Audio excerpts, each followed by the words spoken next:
Do you host a golf outing or just thinking about it? Does the day of operations, the day of the event, sometimes feel like chaos? Have you ever wondered how other events run so smoothly?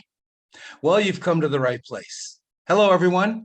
My name is Phil Immordino, and welcome to another GTAA webinar.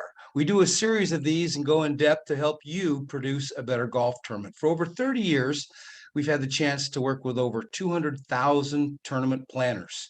And we have one simple mission: to help you produce the best golf tournament possible, because we see from others what works and we see what doesn't work. So our job is to bring that information to you.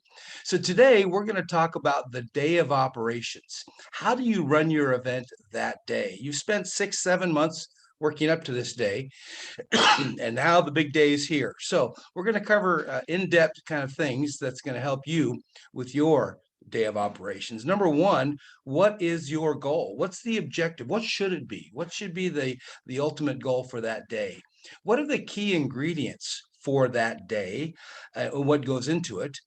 The agenda, we're going to offer a sample schedule that you might be able to use. We're going to talk a little bit about games and contests, the format to keep pace of play, signs and videos. We're going to talk a little bit about an operations manual and then a checklist. So we're going to try to cover everything that you need to know about your day of operations. You know, in the past, it seems like a lot of events are unorganized, and we've seen good ones and we've seen some disasters. And mainly it's about the details, about being organized, about being overwhelmed because you've got so many moving parts that day. So we put together this little webinar to help you kind of work through all of that. And we hope that we don't continue to do the same thing year after year just because that's the way they did it last year. So you're going to make a much better impression if you have an organized event. So let's try to change the past chaos and get into the details. Now, this call will be recorded, so if you have to leave early or if you want to share this with other people, your committee member, feel free to do that. We'll send you the link after it's done. And also, if you can, write some questions in the chat. I'll try to get to those at the end. So let's get into it. What is the day of operations look like? What should be the goal of that day? Well, I've got a couple of ideas just to offer you. Number one, I think our job is to create a first class event.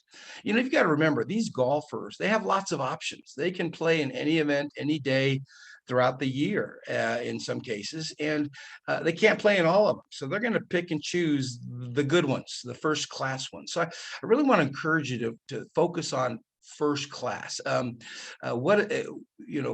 it the best quality event that you can. Now, what does that look like? Well, I think it starts with a couple things. One, it starts with your golf course. You got to have a high-end, nice facility that they get excited to participate in. That has nice facilities. Excuse me, it has nice facilities, nice banquet facilities, and it really has good customer service. First class also looks like organized. You know, things are running smoothly. People are not running around asking questions and wondering which way is up. So make sure that we're going to get into those details in a second. Good food, good beverage, not another burnt hot dog and a drink ticket, but that shows first class, good food.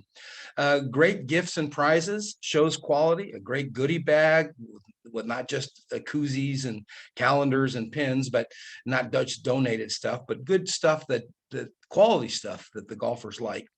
And it doesn't really take much to upgrade your event. So think about, when you're producing this event, how can we make this first class? The second thing that I think your goal should be that day is just to be organized. I mean, every single little detail, from when the golfers arrive, the parking lot, is there VIP? Is there valet? Is it organized, or is it just is there a place for the clubs to be dropped off? Is there folks out there grabbing the clubs from the golfers as they arrive? Just that whole beginning step, the first impression. How is registration? Is it just unorganized and people all over the place and long lines? You know, I think it's important that we have the registration totally organized with several different lines and alphabetized so that there's no line. It's a smooth process.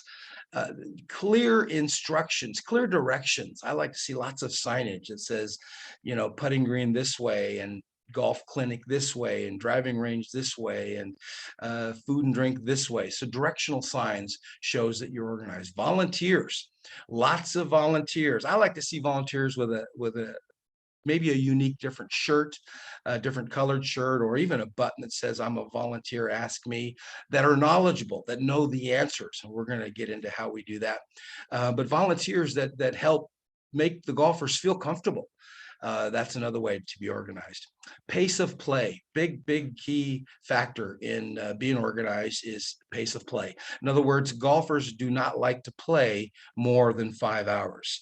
So I've been in tournaments where 6 hours and we go crazy. So anywhere from 4 to 5 hours is really great. And the golf course is a big part of that. We're going to talk about how do we keep pace of play going. A tight schedule. The worst thing is golfers sitting around getting bored. So we're going to look at the schedule and what that should look like, but a tight schedule. These are the things that really show being organized. The third thing I think our goal should be is making a memorable event.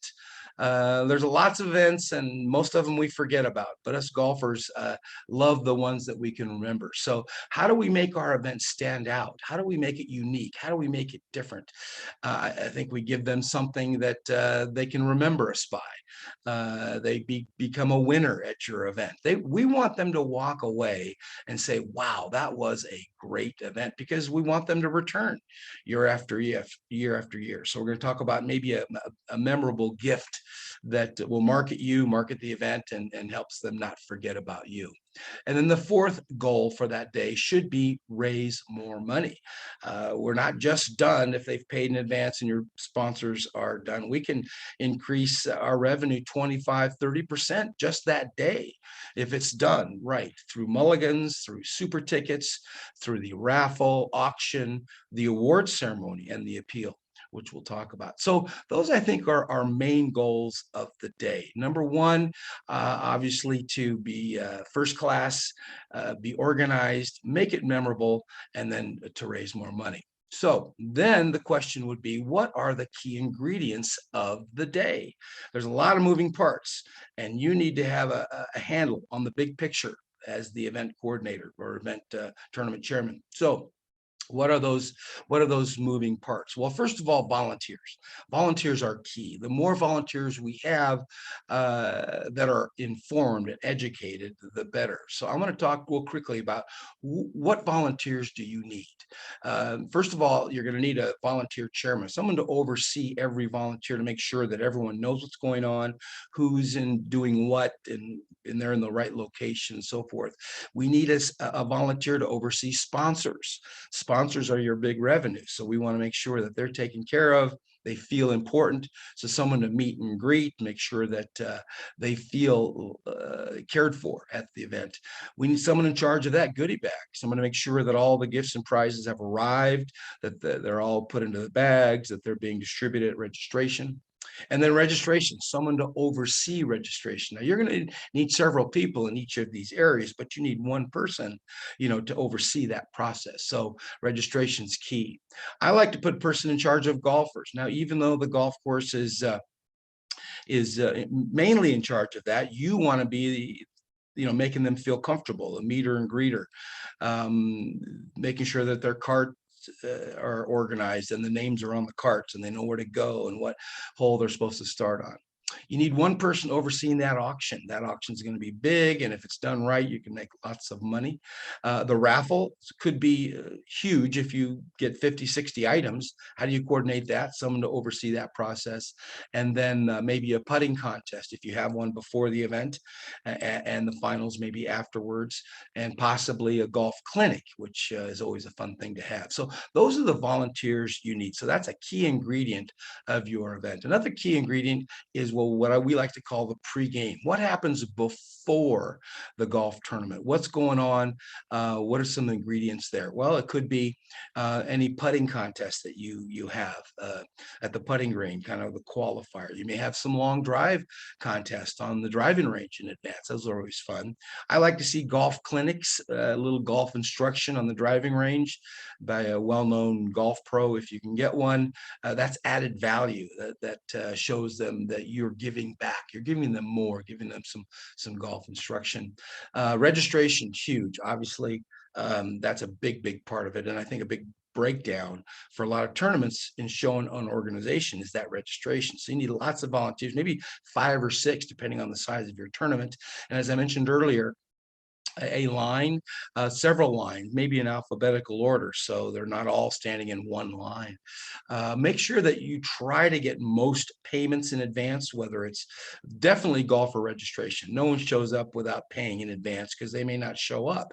But I like to sell super mulligans. I like to sell raffle tickets. I like to promote the auction, everything in advance online, which means a lot of communication with those golfers. So those are just some of the things that are what we call pregame.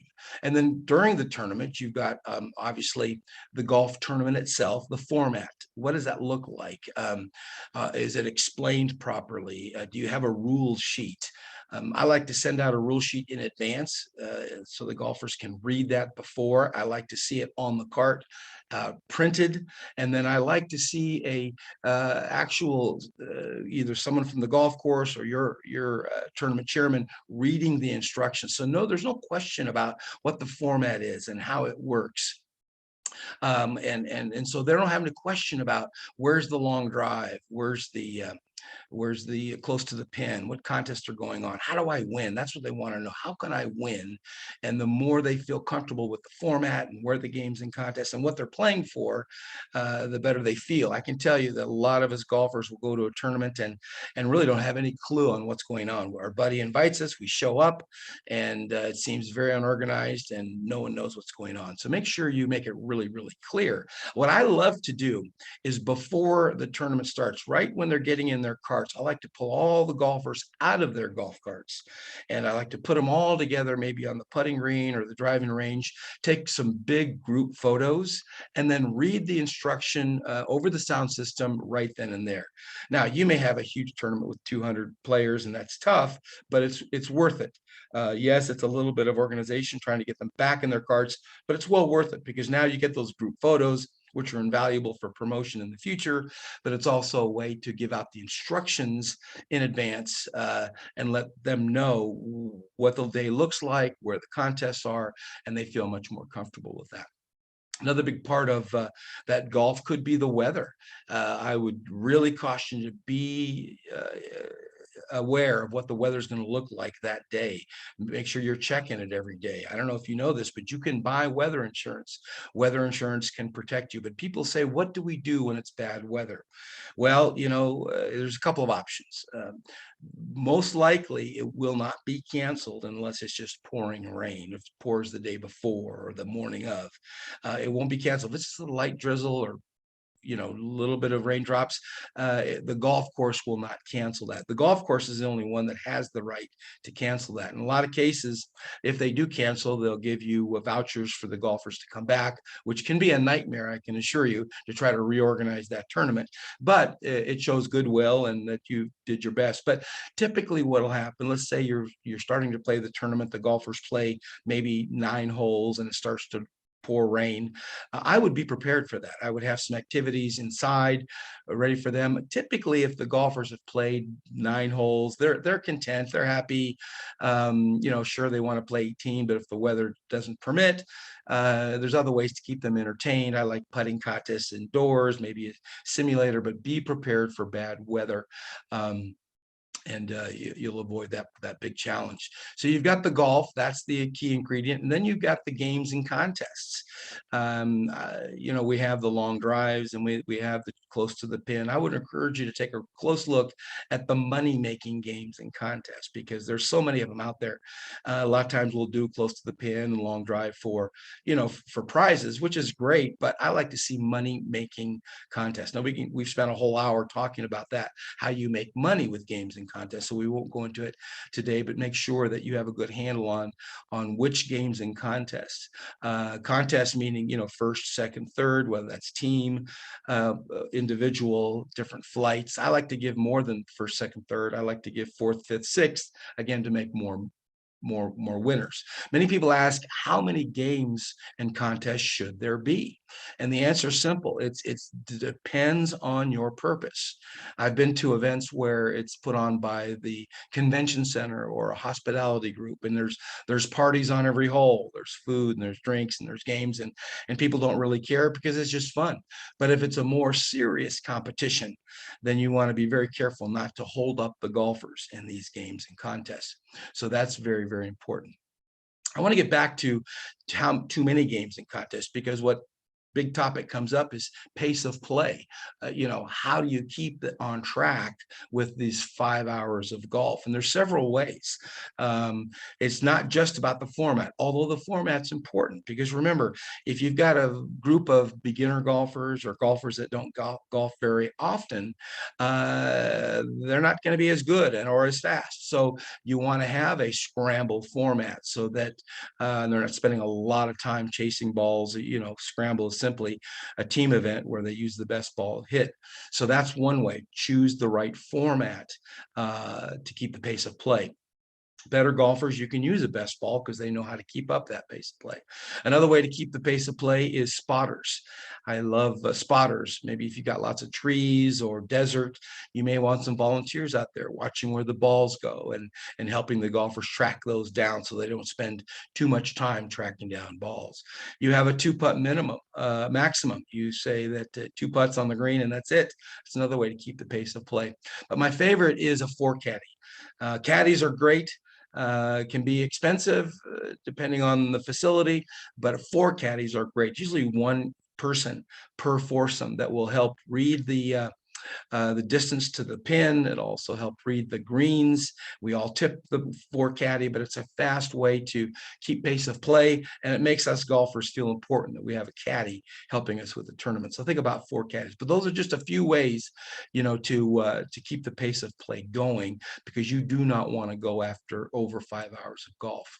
Another big key ingredient for your event is food and beverage. Very, very important. As golfers love food, but there's a strategy in the right kind of food and when to serve it, how to serve it. You can actually give too much food. We don't like to be stuffed. We don't like to, and we don't want to turn down food. So the more you give us, the more we're going to eat. So we want to be careful with that. We don't want to give out too much alcohol because, again, we don't want a bunch of really drunk people at the awards ceremony. But I love some fun things to do on the course, maybe some food stations.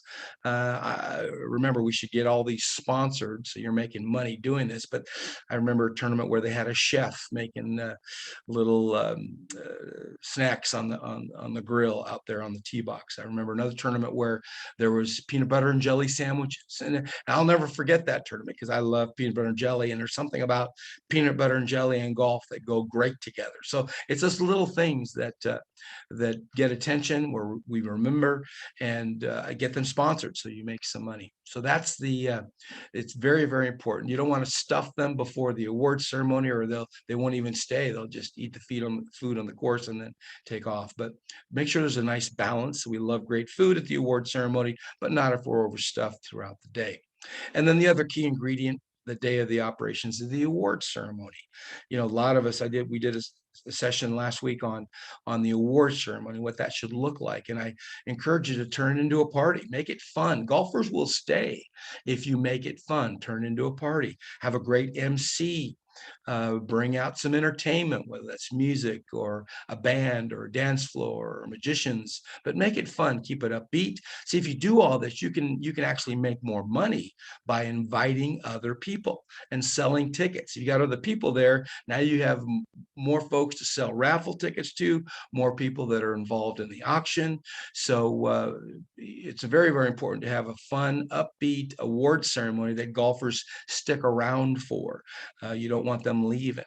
And if you have great entertainment, you keep it upbeat, you turn it into a party, they'll stick around. Plus, you want to make lots of winners. Winners are key. Winners stick around. If they think they're going to win something, then they're going to stick around. So those are kind of the key ingredients. Now, what is the day? What should that look like? What should the agenda look like and the schedule? And this is just an example, and you don't have to stick to this one, but I like this schedule and I recommend it to everyone that I work with. But first of all, I like afternoon events.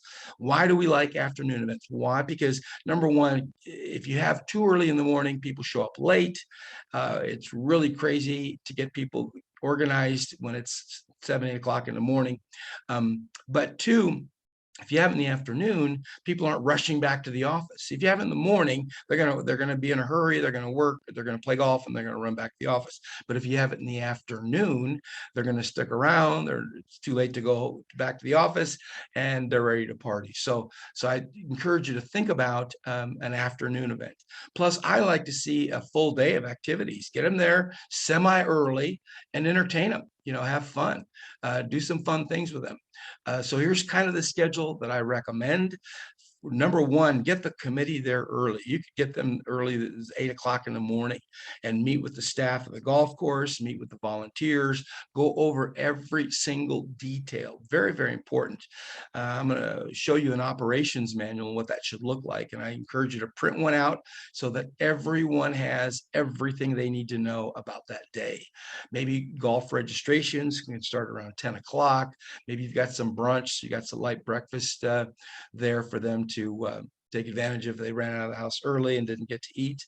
I like to see a putting contest. It's just fun. It's a way for golfers to gather around. I love to see it sponsored to make some money, but it's the pre-qualifier. The finals of the putting contest usually are after the event, but I love to see a putting contest in the morning. As I mentioned earlier, a golf clinic is always great. It's added value. Get a golf pro to give some golf instruction, maybe tweak their game. It doesn't have to be more than 20, 30 minutes, but golfers who don't golf very often will appreciate those tips and appreciate that advice to help them with their day. Maybe you have an open bar in the morning. Again, not to give them too much drinks, but they love an open bar. And then, as I mentioned before, get them all together for a group photo and some instruction for the day before they get in their carts. But you want to get them all in their carts, a good 20 minutes early, so that if you do a shotgun start, then they can all head out to the golf course. And then maybe the shotguns can start around noon. This is a good time because this doesn't start too late, depending on the golf course and their schedule. Hopefully they don't have a tournament there in the morning, but then you start around noon, they finish around 5 ideally. You have some open hors d'oeuvres. Now, this is a very crucial time.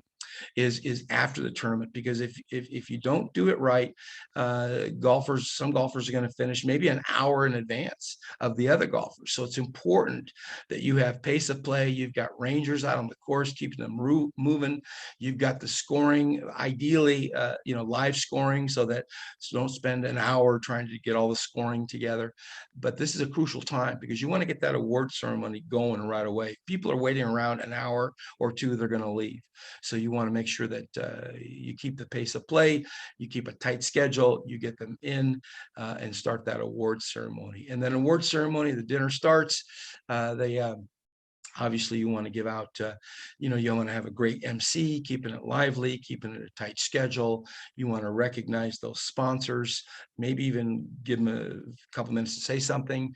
You want to share about your organization, what you're doing, and then ask for some more money because you have a good cause. You want to give out the awards. I like to leave the live auction and the raffle to the very end. If there's a grand prize, worthwhile staying for, because again, this will keep the golfers sticking around.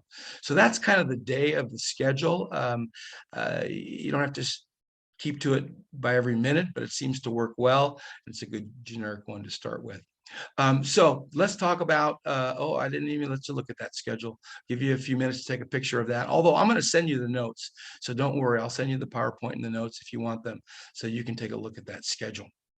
The signs and videos, very, very important part of the event. There's a lot of purpose behind signs and video. They're not just thrown out there just because you sold a sponsor. So keep in mind, there's a mission behind signs and videos, mainly marketing. Think about your sponsors. Your sponsors want to feel like they're getting exposure. They want to feel like they're getting their money's worth, the value. So you want to make your event look bigger than it really is through signage. And you do that with bigger signs, not just a couple of little small hole signs. They seems like charities do the same thing. They put a little, 1x2 sign on a piece of wire, and it flops and usually end on the ground by the end of the day. So I want to encourage you to think about bigger signs for your sponsors. I like 3x5s. They're not that much more expensive, and it's worthwhile because the sponsor not only feels like they're, getting their value, but also other companies will say, hey man, this is a great event. This is big. So you want your event to look big. And that just simply means bigger signage. You may want to think about a big billboard in the, as they're driving into the golf course. It says, hey, the tournament's here. Not just a little sign, but a big billboard. I like to see a big banner, a registration with all the sponsors' logos on it. Looks sometimes really big. And then maybe a backdrop for photos. That's always cool because people are going to be taking photos. Let them take as many photos as possible, because the more they post, the more social media, the more exposure you get with your logo and the sponsor's logo on that backdrop. As I mentioned, hole signs should be a good 3x5 if you can do that. I like to see tee box markers. And if you watch television, you watch the PGA Tour, you see all the tee boxes have a unique tee box marker, and usually that's because they have a title sponsor. So think about that. It makes it really look cool. I like pin flags, unique pin flags. They're not that expensive, and you can always sell them, get them autographed at the end to pay for themselves, or even sponsored. That group photos are key, as I mentioned, because again, group photos offer social media opportunities, a lot of marketing opportunities. Those are the photos that we're going to keep and put in our album. So make sure you get some of those. I like to see action shots throughout the day. If you really are ambitious, I love to see an action shot video or slideshow at the award ceremony. That's always fun. You share that with your golfers, and then they share it social media, and again, more exposure for you. So the purpose of signs and media are making your event look bigger, more exposure to your sponsors.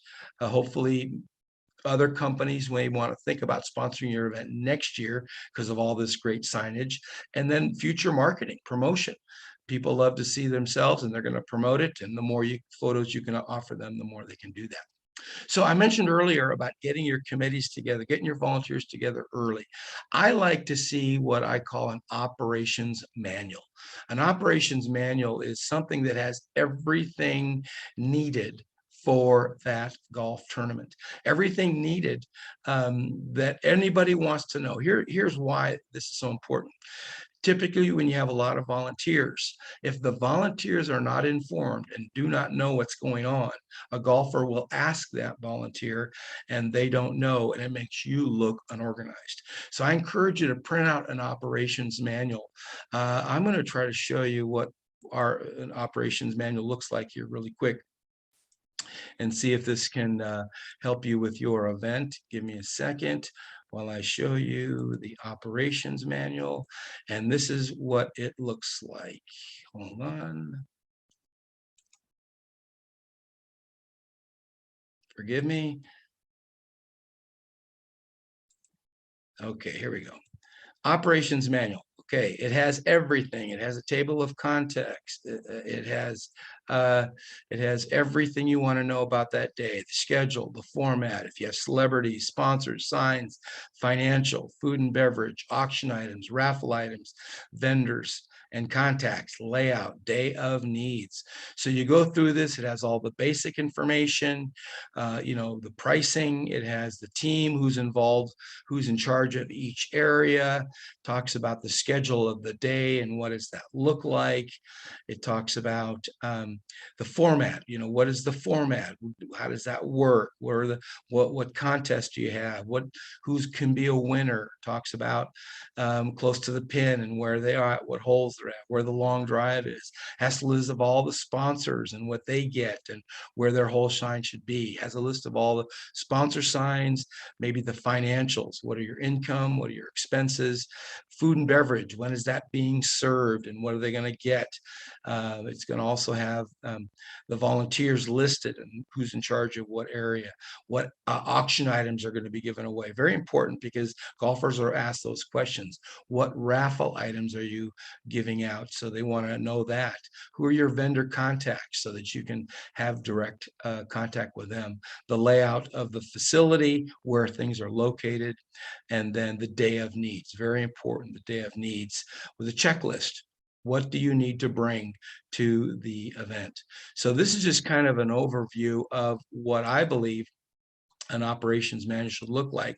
Yours will look different, but it's very important that we obviously have one for several reasons. You want everyone on the team informed about every question that can remotely be asked, and they feel better about what's going on, where things are at, and what's going on. And obviously, in that operations menu, you've got the checklist with what do you need for operations? What do you need for parking? Do you need signage? You need valet people? What do you need in the putting contest? You need signage.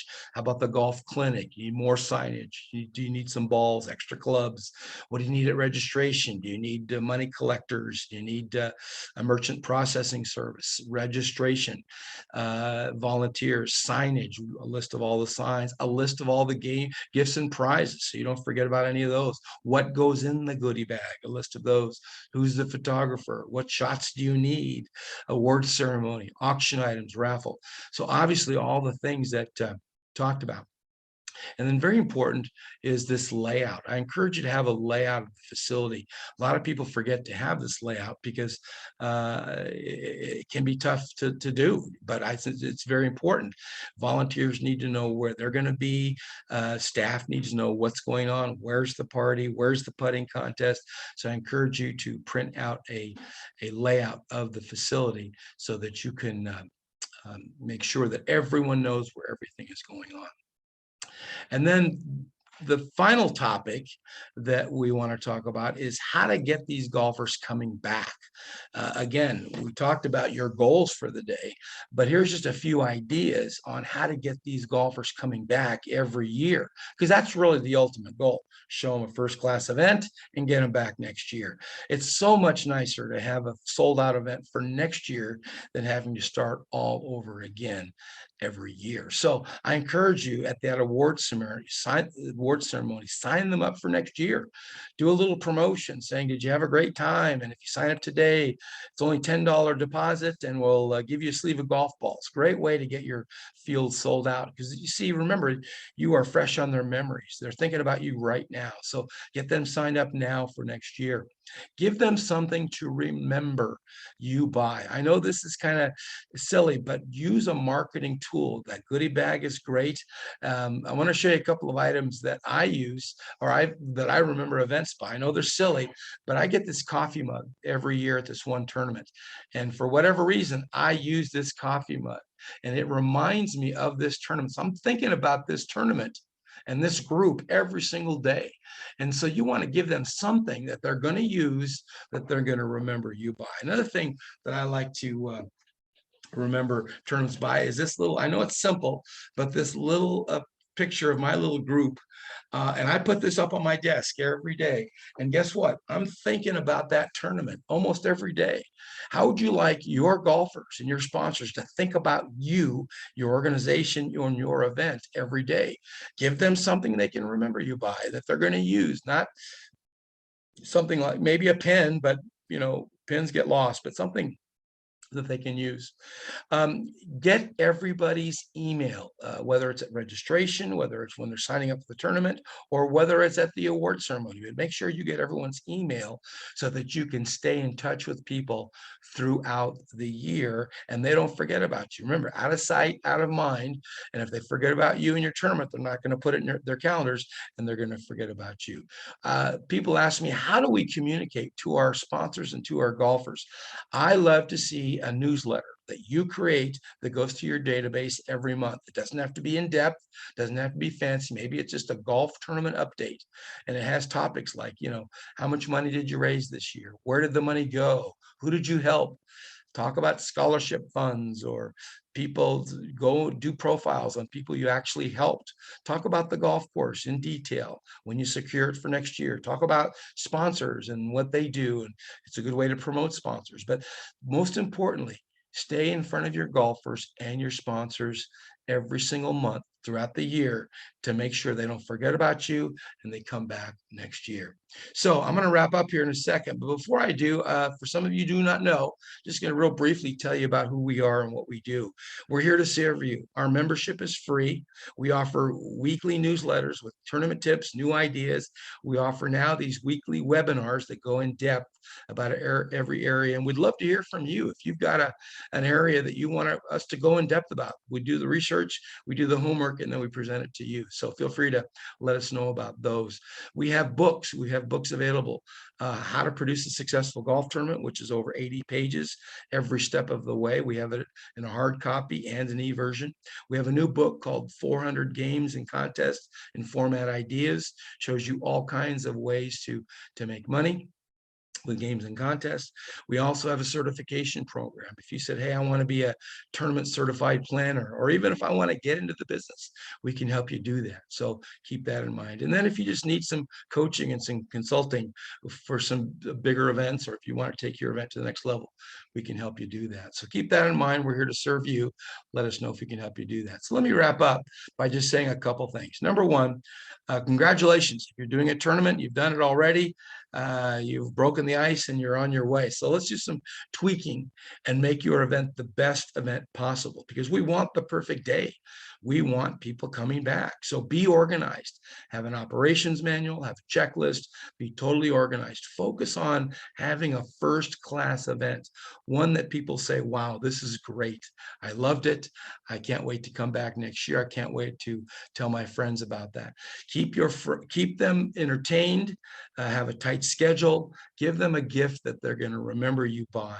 And if you do these things, I promise you, not only will you make more money that day, you won't feel like it's chaos, but most importantly, you'll produce a first-class event that people will remember, and they're going to come back year after year. So I appreciate you. I appreciate your time. Thanks for joining us today. Again, this call will be recorded, and we will share you with the link and the notes for today, and let us know if we can help you in any way. So thanks for joining us. Good luck. Have a great weekend.